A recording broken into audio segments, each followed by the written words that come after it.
Պուրիտանները, ամենօրյա ընթերցանություն, Թոմաս Մանտոն, օր օգոստոսի 18։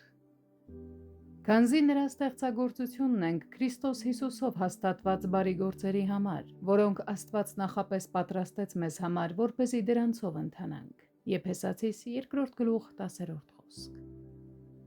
Երբ մնացած բոլոր օգնությունները չեղարկվում են, հավատքը հենվում է այն բանի վրա, որ Աստված մեր արարիչն է, և մենք կարող ենք գալ նրա մոտ որպես նրա արարչություն։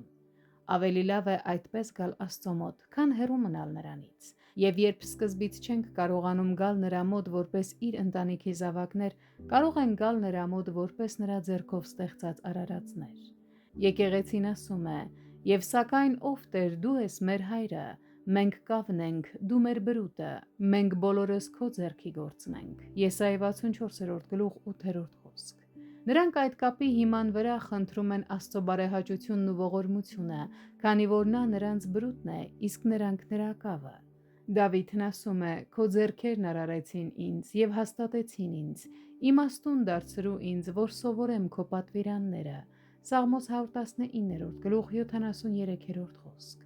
Անշուշտ մեզ համար նաև մխիթարություն է այն, որ կարող ենք հենվել Նոյի ուխտի վրա, որը Աստված հաստատեց ողջ մարդկության հետ։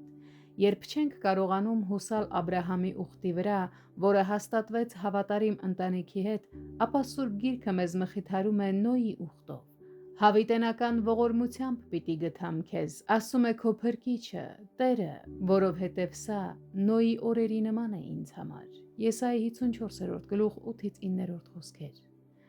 Այս ամենը ասվում է ցույց տալու համար, որ այս կամ այն կերպ մենք կարող ենք մեր սրտերը վստահությամբ հենել նրա որպես սիրող հայր և ակնկալել նրանից և օգնություն, և փրկություն։